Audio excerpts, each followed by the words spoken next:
La soignante chantait doucement pour le vieil homme, ignorant que son fils millionnaire l'observait et s'apprêtait à changer sa vie. Chambre 208. Monsieur Raymond, n'attendez pas de réponse, dit l'infirmière sans lever les yeux. Il n'a pas parlé depuis des mois. Ses signes vitaux sont stables, mais il n'est plus vraiment là. Woody hocha la tête en silence et resserra son gilet autour de ses épaules. Le couloir de l'hôpital sentait le désinfectant et la pluie, une odeur âpre, froide et légèrement métallique. Le tonnerre grondait dehors alors qu'elle poussait la porte de la chambre faiblement éclairée. À l'intérieur, l'air était plus lourd. Monsieur Raymond gisait immobile dans le lit près de la fenêtre, le visage tourné légèrement sur le côté. C'était un homme âgé, fin de la soixantaine, peut-être début de la 70e, avec d'épais cheveux argentés et des rides profondes qui se dessinaient de ses tempes jusqu'à son menton. Ses yeux étaient ouverts, ternes, fixant le vide. Ni le plafond, ni elle, ni la pluie qui ruisselait sur la fenêtre, juste le néant. Woody resta immobile un instant. Elle avait 24 ans. Blonde et mesurait à peine plus d'1,50 m, sa vie était loin des chambres d'hôpital stérile et des patients silencieux. Il y a moins de 2 ans, elle chantait dans des salons enfumés et des bars de jazz, sa voix portant par-dessus le cliquetis des verres et les conversations murmurées. Maintenant, elle travaillait les quarts de nuit comme soignante. Sa musique était rangée comme un jouet d'enfant auquel elle n'avait plus le temps de jouer. Elle s'approcha du lit et tendit doucement la main, la posant sur celle de monsieur Raymond. Sa peau était froide. « Vous ne pouvez probablement pas m'entendre, chuchota-t-elle, la voix tremblante. Mais j'avais l'habitude de chanter. Autrefois, mon père disait que ça aidait les gens à se sentir moins seuls. » Elle fit une pause, ses yeux balayant son visage immobile. Les moniteurs émettaient un bip régulier derrière elle. Indifférent. Sans réfléchir, elle s'assit sur une chaise à côté du lit, se pencha légèrement en avant et, après une profonde inspiration, commença à chanter.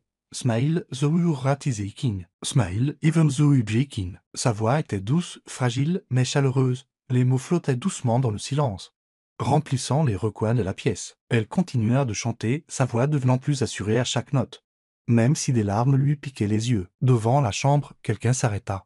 Logan Raymond, la trentaine, restait figé juste derrière l'encadrement de la porte. Il était revenu à l'hôpital après les heures de visite, discrètement comme à son habitude. Le personnel savait qu'il était riche, puissant, intouchable, le fils du grand Renji Raymond. Mais il savait aussi qu'il ne fallait pas s'attendre à de la chaleur de sa part. Logan gardait ses distances. Il payait les factures, signait les autorisations et évitait le reste. Il n'avait pas l'intention de venir si tard. Il s'était juste arrêté pour déposer des documents. Peut-être jeter un coup d'œil un instant comme il le faisait parfois, jamais longtemps. Jamais à l'intérieur. Mais cette nuit-là, quelque chose l'arrêta net. Une voix, pas forte, pas théâtrale, mais incroyablement belle dans sa pureté. Il s'approcha juste assez pour regarder à travers la fine fente entre la porte et le cadre. Ses yeux la trouvèrent, une jeune femme aux cheveux couleur de blé d'été, chantant pour son père inconscient comme s'il avait de l'importance, comme s'il était toujours là. Toujours quelqu'un pour qui il valait la peine de chanter. Logan déglutit avec difficulté. Son père avait été musicien autrefois. Un violoniste à la renommée discrète et à la discipline sans compromis. Leur maison avait toujours été remplie de son, mais pas toujours de chaleur. Après la mort de sa mère, Logan et son père s'étaient éloignés, le silence mutuel devenant leur accord tacite. Maintenant, cette jeune femme, une inconnue, faisait ce que Logan n'avait jamais osé faire, l'atteindre. Woody continua la chanson, inconsciente de l'homme qui l'observait depuis le couloir. « You'll find that life is still well if you just smile. » Elle laissa la dernière note flotter, les yeux fermés, puis expira lentement. Le silence revint, plus profond encore, après la fin de la chanson. Elle baissa les yeux sur le visage de monsieur Raymond. Rien, toujours vide, toujours silencieux. Elle serra doucement sa main, lui offrit un petit sourire à elle-même et se leva. Dehors, Logan recula, se fondant dans les ombres. Juste au moment où la porte s'ouvrait, Woody ne le vit pas alors qu'elle s'engageait dans le couloir, ses chaussures chuchotant sur le carrelage. Il resta là une minute de plus avant de finalement entrer dans la chambre. Son père n'avait pas bougé, pas un clignement, pas une respiration de déplacé.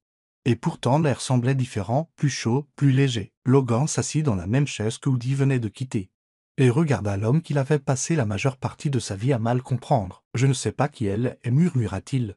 Mais elle a vu en toi quelque chose que j'ai cessé d'essayer de voir il y a longtemps. » La pluie tambourinait doucement sur les fenêtres, comme si elle accompagnait une chanson qui n'avait pas vraiment pris fin.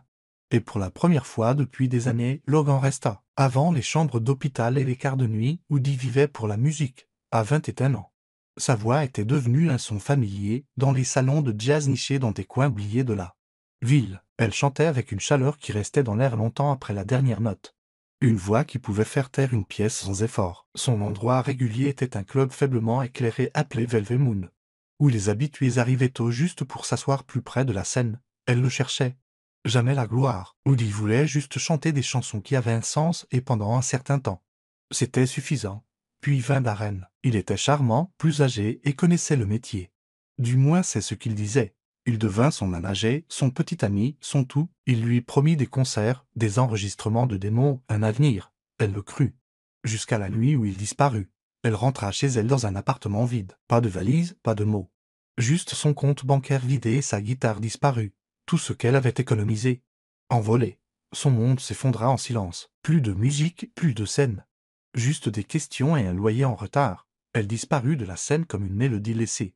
Inachevée, le métier de soignante n'était jamais le plan. Cela a commencé comme une tentative désespérée de survivre. Une voisine travaillait dans une agence de placement et lui a trouvé un emploi temporaire dans une aile de soins palliatifs. Une semaine se transforma en 2, puis en mois. Elle ne parlait pas de son passé et personne ne posait de questions. Dans ses blouses et avec sa queue de cheval, elle n'était qu'une autre jeune femme discrète faisant le travail difficile que personne d'autre ne voulait faire. Elle ne chantait jamais. Jusqu'à M. Raymond. Quelque chose dans la façon dont il était là, silencieux et seul. Lui rappelait son père. Il était décédé dans une chambre d'hôpital exactement comme celle-ci. Des lumières fluorescentes. Des odeurs d'antiseptiques et le bip régulier d'un moniteur cardiaque. Elle n'était pas arrivée à temps pour lui dire au revoir. Ce souvenir ne la quitta jamais. Alors, quand elle vit M. Raymond pour la première fois, quelque chose remua en elle. Il avait l'air si lointain, si loin d'ici. Comme quelqu'un dérivant en pleine mer, et sans réfléchir, elle chanta « Smile ». The Rat is a King. Ce n'était pas une performance, ce n'était pas répété. Sa voix était douce, incertaine, mais chaque note tirait quelque chose de plus profond de son âme. Pas pour des applaudissements, pas pour une approbation, juste pour lui. Elle chantait comme si elle tendait la main à travers un vide sombre et silencieux, espérant que, où qu'il soit, il pourrait l'entendre. Quand la chanson se termina, elle ne s'attendait pas à une réaction. Et elle n'en eut pas. Mais pour la première fois depuis des années. Elle eut l'impression que sa voix comptait à nouveau. Elle reprit ses tournées, plus silencieuses qu'auparavant, mais avec une étrange légèreté dans la poitrine. Elle ne pouvait pas l'expliquer, juste que, d'une manière ou d'une autre, elle avait chanté non pour être entendue, mais pour être présente, pour offrir quelque chose de beau dans un espace qui avait oublié la beauté. Et c'était suffisant. Ce que Woody ne savait pas, c'est que quelqu'un d'autre l'avait entendu, quelqu'un qui avait non seulement écouté, mais qui n'oublierait jamais. Logan Raymond avait 33 ans et, sur le papier, il avait tout. Il était PDG d'une entreprise technologique en pleine croissance. Un penthouse avec vue sur la ligne d'horizon. Des costumes sur mesure et un agenda rempli des mois à l'avance. C'était le genre d'homme qui parlait par points clés, concluait des affaires d'une poignée de main et ne pleurait jamais. Pas même aux funérailles de sa mère. Il avait construit des murs si hauts qu'il avait même oublié ce qu'il essayait d'enfermer. Enfant. Le monde de Logan était rempli de musique, mais pas de chaleur. Son père, Renji Raymond, était un violoniste célèbre qui faisait des tournées sur tous les continents, pendant que d'autres enfants allaient à l'entraînement de succès avec leur père. Logan restait seul à la maison avec des partitions de musique et des questions sans réponse. Sa mère avait essayé de combler le fossé. Elle lui chantait des chansons, lui apprenait à fredonner les berceuses que son père avait autrefois composées et lui murmurait « Il t'aime, il ne sait juste pas comment le montrer ». Mais quand elle mourut subitement d'une attaque, Logan n'avait que 12 ans et le fil qui reliait le père et le fils se rompit complètement. Renji revint d'une tournée européenne avec 2 jours de retard pour les funérailles. Logan ne lui pardonna jamais. Au fil des ans, ils se parlaient de moins en moins, jusqu'à ce que le silence devienne la seule chose qu'ils partageaient. Quand Renji s'effondra d'une attaque il y a près de néant, Logan s'occupa de tout. L'hôpital privé, les documents, l'établissement de soins haut de gamme. Mais il n'entra jamais dans la chambre. Pas une seule fois. Il se disait que c'était parce qu'il n'y avait plus rien à dire. Mais ensuite, cette nuit-là, en passant devant la chambre 208, il l'entendit. Cette voix, il ne connaissait pas la jeune femme. Il avait juste aperçu des cheveux blonds et des traits doux à travers la porte entr'ouverte. Mais sa voix, elle le transperça. Pas parce qu'elle était belle, mais parce qu'elle était familière. Elle chantait Smile, la chanson préférée de sa mère, celle qu'elle fredonnait quand Logan ne pouvait pas dormir, celle qu'Renji jouait au violon. Juste une fois, il y a des années. La nuit avant sa dernière tournée. Logan n'avait pas entendu cette chanson depuis plus de 2 décennies, mais maintenant, l'entendant dans l'obscurité, chanter avec un soin si tranquille à un homme qui n'avait pas parlé depuis des mois. Quelque chose se dénoua en lui. Il resta dans le couloir longtemps après la fin de la chanson. fixant la porte qu'il avait évitée pendant près d'un an. Cette nuit-là, il ne put pas dormir. Le soir suivant, il revint, toujours sans entrer, mais il se tenait là à nouveau, les mains dans les poches de son manteau.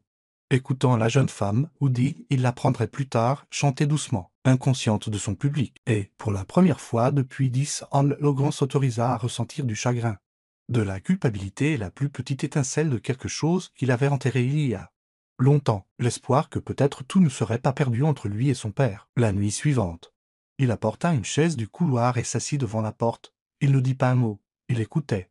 La voix, le silence, les battements de son propre cœur. Et quand Woody chanta Smile à nouveau, Logan ferma les yeux. Il pouvait presque entendre le violon, presque entendre le rire de sa mère.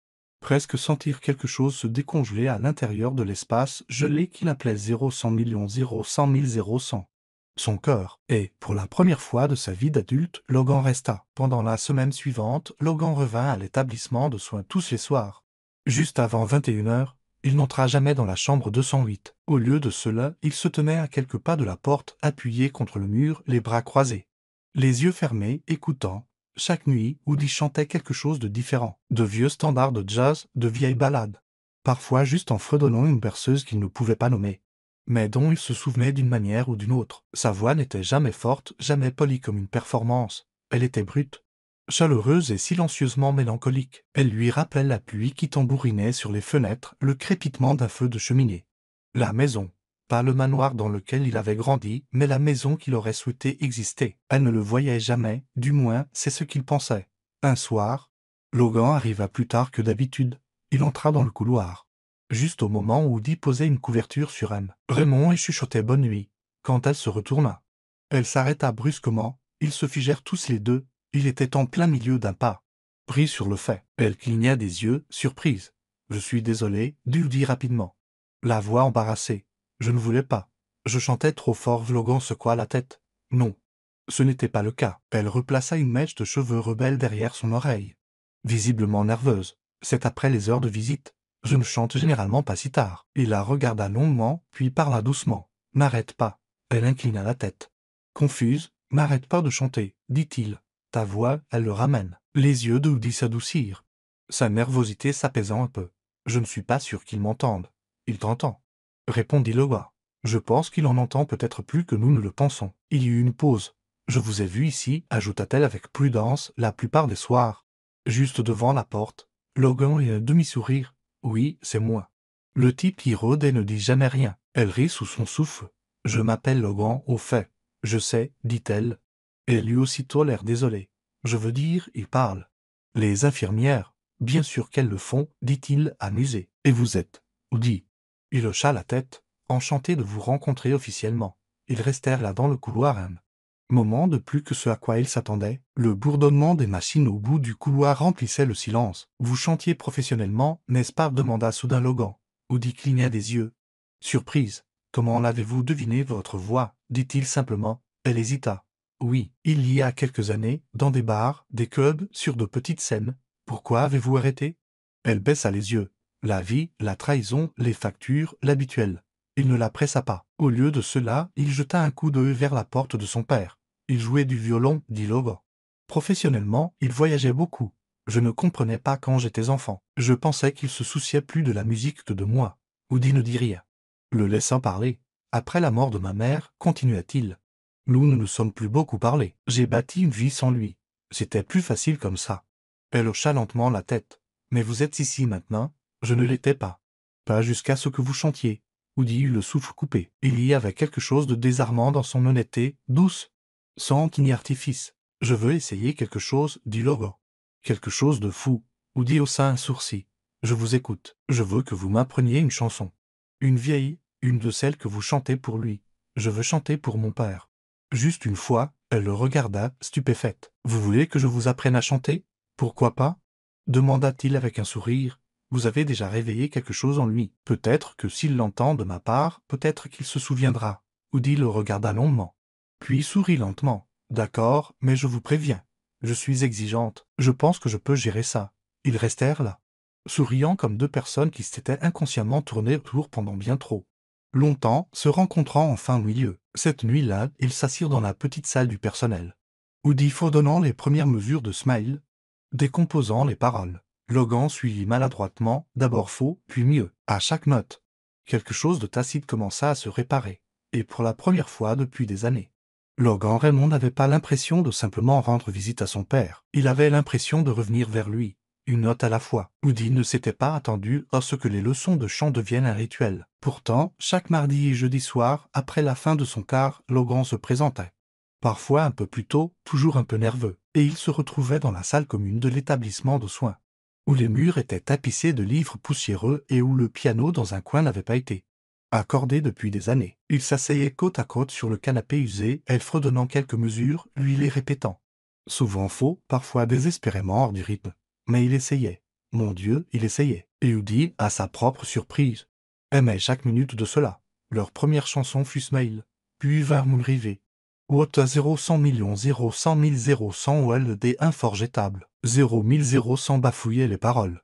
Marmonnait les couplets et riait parfois si fort qu'il devait recommencer. Mais sa voix devenait plus forte à chaque tentative, jamais parfaite, mais honnête et profondément humaine. Woody le coït avec chaleur, lui tapotant de temps en temps le bras pour ajuster sa respiration, lui inclinant le menton avec 2 doigts pour qu'il arrête de se voûter. « Tu chantes avec ta poitrine, pas ta gorge, disait-elle. En le montrant avec aisance, « Tu fais ça l'air trop facile, répondait-il, la regardant avec une sorte d'admiration. Quelque part entre l'harmonie et le rire, quelque chose de plus profond commença à se former. Quelque chose de doux, de tranquille, comme une chanson qu'aucun d'eux n'avait encore chantée, mais que les deux savaient instinctivement. Logan commença à apporter le dîner avec lui.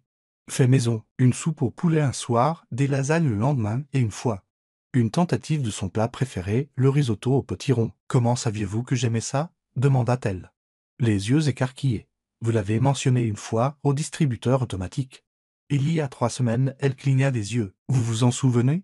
Je me souviens de tout ce que vous dites, » répondit-il sans hésitation. Woody sentit quelque chose bouger dans sa poitrine. Quelque chose de chaud et de dangereux. Entre les sessions, Logan commença à l'aider avec de petites tâches, à sortir les sacs de linge lourd, à changer les bouteilles d'eau, même à frotter une tache tenace sur le sol devant son aile assignée. Chaque geste était tranquille, pratique et profondément réfléchi. Elle le taquinait. « Vous savez que vous êtes l'héritier d'un empire, n'est-ce pas ? Vous n'êtes pas obligé de passer la serpillière. » Il haussa les épaules. « Peut-être que je veux gagner ma place pour quelque chose de mieux. » Un soir, après une répétition particulièrement longue, Logan se présenta avec une grande boîte de forme étrange. « Qu'est-ce que c'est ?»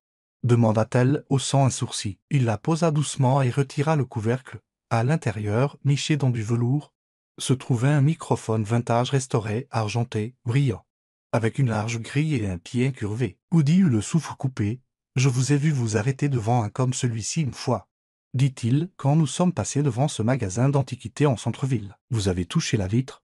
Sans dire un mot. Elle passa ses doigts dessus avec respect. « Je ne l'ai mentionné qu'une fois. » Il sourit. C'était suffisant. Woody déglutit avec difficulté, la gorge serrée. « Logan. Je ne peux pas accepter ça. » « C'est déjà fait, » dit-il doucement. « D'ailleurs, je ne l'ai pas acheté juste pour vous. » Elle leva les yeux. Confuse, « Je l'ai acheté pour nous, » ajouta-t-il, « pour chanter ensemble. » Le lendemain après-midi, Woody organisa une petite performance dans la salle commune de l'établissement de soins. Juste un concert décontracté pour les résidents, une idée qu'elle avait toujours voulu essayer, mais n'avait jamais eu le courage de le faire. Logan insista pour en faire partie. Ils se tenaient ensemble devant un demi-cercle de fauteuils roulants et de déambulateurs, le nouveau microphone posé entre eux. Woody portait une simple robe bleu marine, les cheveux lâchés pour une fois. Logan avait une guitare en bandoulière et une feuille de parole pliée dans sa poche arrière. Ils ouvrirent avec You Are Miss Chine, la foule tapant doucement des mains. Des sourires s'épanouissant comme le printemps après un long hiver. La voix de Woody s'éleva, mais c'est l'harmonie stable de Logan, brute, imparfaite, mais sincère, qui vola le moment. Ils chantèrent Can't Help Falling in Love, puis, à la demande, J'Eton to Smile. Lorsque la dernière note s'estompa, les applaudissements furent doux, mais pleins d'émotion. Certains des patients plus âgés essuyaient des larmes de leurs yeux. Une femme se pencha vers sa voisine et murmura « Ce garçon est amoureux d'elle ». Woody se tourna vers Logan. Les joues rougis. Il la regarda avec quelque chose qu'il n'avait jamais montré à personne.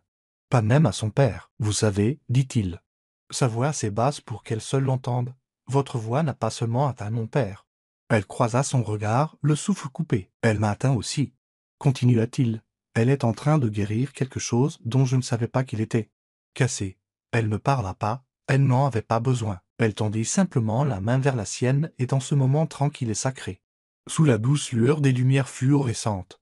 Dans une pièce remplie de gens oubliés et de vieilles chansons, quelque chose de nouveau commença. Pas une performance, pas une romance écrite en grands gestes, mais une connexion si réelle, si méritée, qu'elle chantait plus fort que n'importe quel applaudissement. La nouvelle arriva soudainement, comme un coup à la porte auquel vous ne vouliez jamais répondre. Logan s'était vu offrir un rôle de direction à l'étranger, en Suisse, à la tête d'une fusion ambitieuse qui nécessiterait au moins 3 ans de sa vie, voire plus. C'était le genre d'opportunité pour laquelle les gens bâtissent des carrières.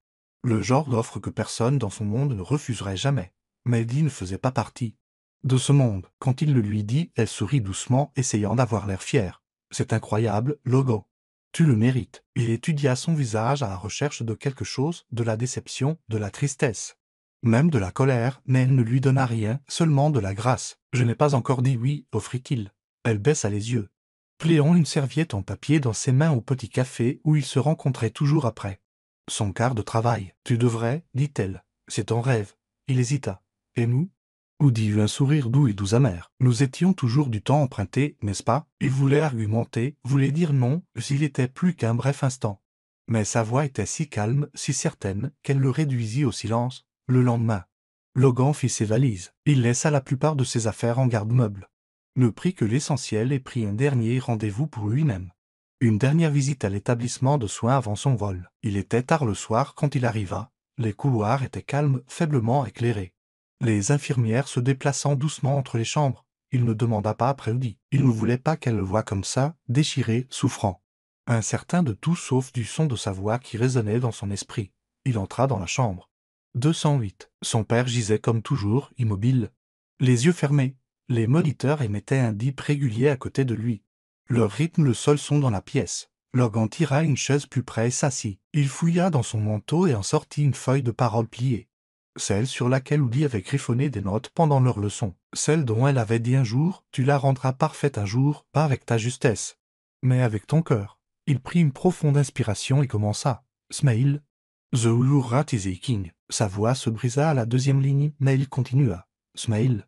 Even though you're drinking. La pièce semblait différente maintenant, lourde, pleine de souvenirs trop anciens pour être nommés. Il chanta lentement, avec soin, mettant tout ce qu'il avait dans les mots. Non pas parce qu'il s'attendait à une réponse, mais parce que c'était la seule chose qu'il pouvait donner. En arrivant à la dernière note, sa gorge se serra. You'll find that life is still well if you just smile. Il baissa la tête, les yeux picotants, les lèvres tremblantes. Je ne sais pas si tu peux m'entendre, chuchota-t-il, mais j'espère. J'espère que ça ait un sens. Je suis désolé que ça m'ait pris si longtemps. Son père ne bougea pas. Pas une contraction. Pas un clignement. Logan resta un instant de plus, puis se leva, effleurant sa main le long du côté du lit. Au revoir, papa. Il se retourna et se dirigea lentement vers la porte, ses épaules lourdes de choses qu'il n'avait jamais pu dire. Et juste au moment où il entra dans le couloir, derrière lui, à l'intérieur de la chambre silencieuse, les yeux de Renji Raymond s'ouvrirent. Ils clignèrent lentement vers le plafond, ses lèvres bougeant, sèches et fragiles. Logan, mais le couloir était déjà vide. Et le fils qu'il avait attendu si longtemps pour appeler était parti. Le lendemain matin, tout changea. L'infirmière de nuit fut la première à le remarquer. Lorsqu'elle entra dans la chambre 208 pour vérifier les signes vitaux, elle faillit faire tomber son presse-papier. Les yeux de Renji Raymond étaient ouverts, grands, alertes, suivant chacun de ses mouvements. Elle appela le médecin traitant, qui se précipita avec une équipe. Tension artérielle, réponse des pupilles, fonction motrice. Tout montrait des signes de retour. Pas une pleine conscience, pas encore, mais une prise de conscience, une lueur de lumière dans ce qui avait été une pièce fermée à clé, puis, clair comme le jour, il murmura un mot. Logan. Woody était à l'autre bout du bâtiment quand elle l'entendit. Elle sprinta dans les couloirs. Toujours en blouse, les larmes coulant déjà avant qu'elle n'atteigne la chambre. Elle fit irruption juste à temps pour voir les yeux de Renji se tourner vers elle. Ils s'adoucirent. Elle s'agenouilla à côté du lit, serrant sa main. « Vous êtes de retour » souffla-t-elle, la voix tremblante. « Vous êtes vraiment de retour » Il ne parla pas, mais le plus léger des sourires se dessina au coin de ses lèvres une réponse. Un miracle. Elle pleura alors, doucement, complètement, sa main pressée sur sa bouche pour s'empêcher de sangloter à haute voix. Plus tard ce matin-là, elle entra dans le couloir, prit une inspiration et appela Logan. Il répondit à la deuxième sonnerie. « Woody ?» Sa voix tremblait. « Logan, votre père. Il a dit votre nom. » Il y eut un silence sur la ligne. « Je ne comprends pas. » Chuchota-t-il finalement. « Il est réveillé, dit-elle, y croyant à peine elle-même. Il est là, il a demandé après vous. » Logan n'en attendit pas plus. À la tombée de la nuit, il était de retour. Il annula les réunions, laissa le contrat non signé. Dit au conseil d'administration qu'il avait une urgence familiale et se détourna d'un accord de plusieurs millions de dollars sans scier. Woody le rencontra dans le hall. Il avait l'air différent, le visage tiré par le vol de nuit. Les yeux troublés par l'espoir et la peur. Elle s'avança, incertaine de ce qu'il fallait dire.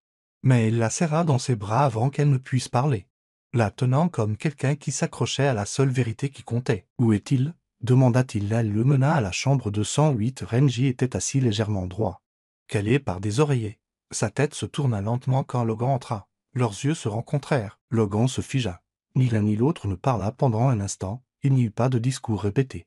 Pas de grands gestes, juste une longue pause tremblante, puis Renji leva une main tremblante. Logan traversa la pièce en 3 grandes enjambées et la prit. Il s'assit au bord du lit, serrant les doigts de son père comme une bouée de sauvetage. « Je suis là, papa » murmura-t-il. « Je suis là. » Renji cligna lentement des yeux. Sa voix n'était guère plus calme. « Souffle, tu as chanté. » Logan hocha la tête, les yeux brillants. « Oui, elle m'a appris. » Le regard de son père se porta sur Woody, qui se tenait dans le coin, silencieuse et en larmes. « Merci, » murmura Renji.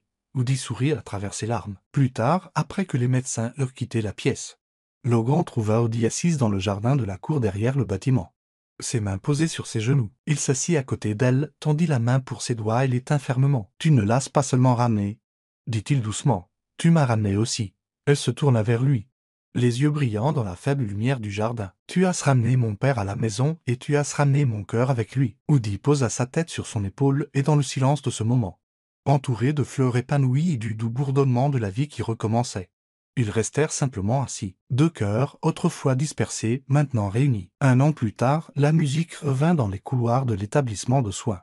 Non pas d'une radio ou d'un système de parleurs, mais du cœur de la chambre 208. Renji Raymond, autrefois considéré comme perdu dans le silence, était maintenant assis dans la cour par un matin de printemps frais.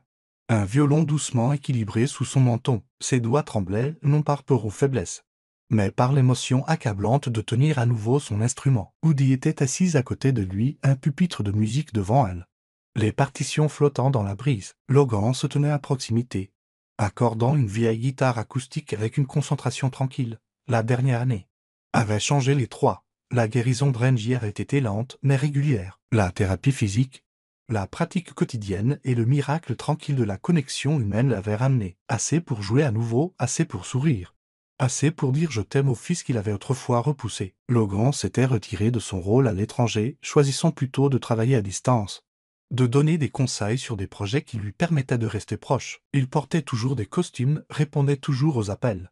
Mais ces journées n'appartenaient plus aux salles de conférence, elles appartenaient à son père, à Woody, à quelque chose de réel. Et Woody avait recommencé à chanter, non pas dans des salons enfumés ou des bars à alcool, mais dans des pièces comme celle-ci, pour des gens qui avaient besoin de musique non pas comme bruit de fond, mais comme baume. Elle commença à enseigner la musicothérapie à temps partiel, fredonnant des berceuses aux patients atteints de démence et redécouvrant l'âme qu'elle avait autrefois craint d'avoir perdu. Ensemble, les 3 organisèrent un petit concert, un remerciement à l'établissement, aux infirmières et aux résidents qui avaient vu cette famille improbable se former. La salle commune était décorée de fleurs en papier, de pancartes dessinées à la main et d'une banderole qui disait « Un après-midi de musique et de miracle ». Les résidents arrivèrent en fauteuil roulant, le personnel prit place, et un doux silence tomba sur la pièce alors que Renji montait sur la scène de fortune, son violon soigneusement calé dans ses mains. Logan suivit avec sa guitare. Woody se tenait au micro, vêtu d'une simple robe blanche, ses cheveux lâchés en boucle. Ils ouvrirent avec Smile, la chanson qui avait tout commencé. L'archet de Renji se déplaçait avec grâce, plus lentement que dans sa jeunesse, mais riche en émotions. La voix de Woody s'éleva, plus forte maintenant, assaisonnée par le temps et la guérison. Le grattage de guitare de Logan les gardait ancrés, stables. Un battement de cœur tranquille sous la mélodie. Quand ils eurent fini, la pièce éclata en applaudissements. Certains résidents applaudirent lentement. D'autres essuyèrent leurs yeux. Quelques-uns murmurèrent « C'était magnifique ». Encore et encore, mais la performance n'était pas terminée. Woody fit une petite révérence, puis se tourna pour s'éloigner du micro. Logan l'arrêta doucement. « Reste », murmura-t-il. Il posa sa guitare et sortit quelque chose de la poche de sa veste. Une petite boîte en velours. La foule se calma, les souffles coupés. Woody se figea, les yeux écarquillés. Il se mit à genoux. Je n'étais pas sûr de ce qu'était l'amour, dit-il, la voix légèrement tremblante, mais stable. Pas avant de l'avoir entendu, dans votre voix, dans la façon dont vous avez chanté pour mon père.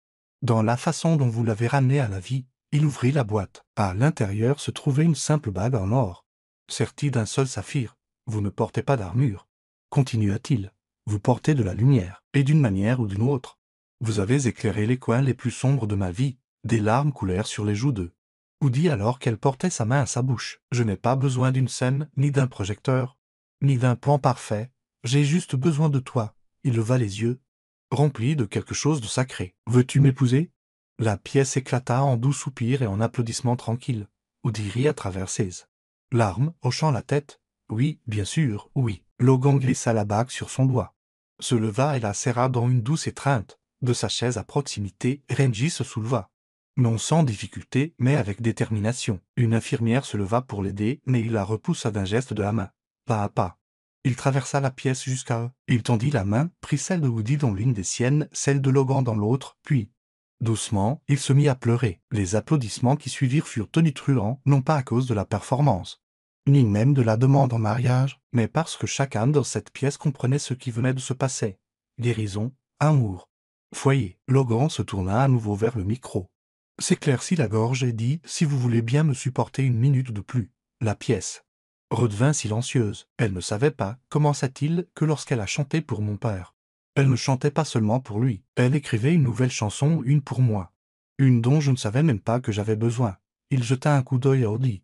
Sa voix emplie d'émotion. Elle m'a rendu mon père et en faisant cela, elle m'a rendu à moi-même. Il fit une pause. Puis sourit. Je pensais autrefois que je n'étais pas fait pour l'amour. Que le foyer était quelque chose que l'on gagnait, ou achetait, ou simulait. Mais maintenant je sais. C'est quelque chose que l'on trouve. Il tendit à nouveau la main vers Audie et j'ai trouvé le mien. En elle, la pièce se leva d'un bond, dans la foule. Une résidente essuya ses yeux et murmura « C'est le genre d'amour que l'on ne voit pas dans les films, mais peut-être que c'est le genre que l'on trouve dans la vraie vie. » Et pour Woody, Logan et Renji Raymond. Ce n'était que le début de la plus grande chanson qu'ils écriraient jamais ensemble. Si cette histoire a touché votre cœur, nous espérons que vous emporterez la mélodie avec vous. Tout comme Logan a porté la voix de Woody dans les coins tranquilles de sa vie. Chez Soul Stojin Story, nous croyons au pouvoir tranquille de l'amour, de la guérison et des secondes chances. Des histoires comme celle-ci nous rappellent que parfois, les plus petits actes d'une chanson, un toucher, un nom murmuré, peuvent tout changer. N'oubliez pas d'aimer, de vous abonner et de cliquer sur la cloche, afin de ne jamais manquer une histoire qui pourrait remuer votre âme et réchauffer votre cœur. Merci d'être ici et rappelez-vous, le foyer n'est pas un lieu. C'est quelqu'un qui vous chante votre nom en retour quand vous avez oublié les mots.